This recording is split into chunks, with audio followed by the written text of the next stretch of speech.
गरीब श्रावक के घर में एक महाराज साहब मासिक श्रवण के पालने के लिए पहुंचे। वो बहुत बड़ी तपस्या करते थे। बालमुनि साथ में थे। बालमुनि के साथ वो महाराज साहब गए। गरीब श्रावक ने बुलाया। धन से वो गरीब था, मन से गरीब नहीं था। उसने निवेदन किया, भगवान मास्कमन का पालना है, मेरे घर पधारिए।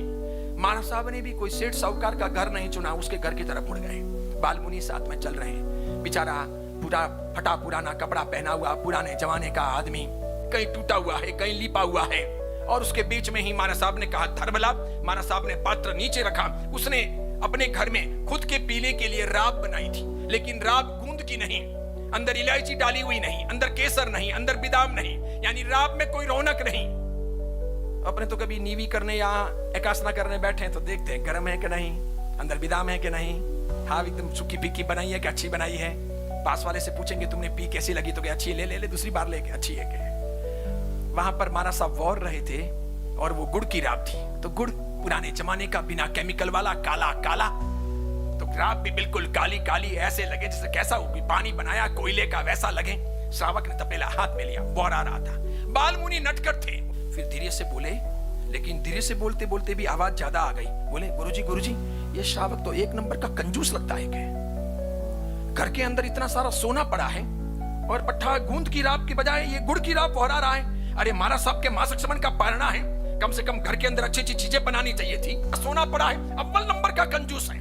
कभी आपके घर कोई छोटे महाराज साहब वौरने आए हों, बड़े महाराज साहब वौर रहे हैं और छोटे महाराज साहब ऐसा बोल दें, एक बार तो आपको लग जाए, यार कैसे छोटे महाराज साहब यहाँ बोलने की तमीज नहीं है, कैसा बोलते हैं। हम छोटे हैं तो क्या हो गया, ऐसा बोलना चाहिए क्या महाराज साहब को? हमारे घर में बहुत सुख सुविधाएं नहीं है तो क्या हो गया? महाराज साहब को विवेक तो होना चाहिए, ऐसे कैसे बोल गए? वो श्रावक तो वौराना छोड़ दिया, तपेली नीचे रख दी है, लेकिन नाराज नहीं हुआ, दुख भी नहीं लगाया। और बालमुनि को उठा लिया, उठा के ले गया उस कोने में। कोयलों का ढेर पड़ा था, उसके ऊपर बालमुनि को बिठा दिया। ठाला भूला ये बिठाया बालमुनि को। बालमुनि के कपड़े सब कोयले में काले हो गए, लेकिन कोयला सब सोना हो गया। बालमुनि का नाम था मुनि सोमचंद्र। जब उनका आचार्य पद हुआ तो गुरु ने कहा, ठहरो, अब इनका नाम परिवर्तन करना होगा। इन्होंने श्रावक की जिंदगी परिवर्तन कर ली, उस घर में जाके चमत्कार कर लिया था। इसका मतलब इनका नाम सोमचंद्र नहीं, अब हेमचंद्र रखना है। हेम का मतलब सोना भी होता है, हेम का मतलब कोयला भी होता है। आगे जाकर वे कलिकाल सर्वज्ञ आचार्य हेमचंद्र सूर्य जी महाराज के नाम से विश्वविख्यात हुए। 3.5 करोड़ श्लोकों के रचयिता, सरस्वती के वरद पुत्र। साधुनाम दर्शनम पुण्यम।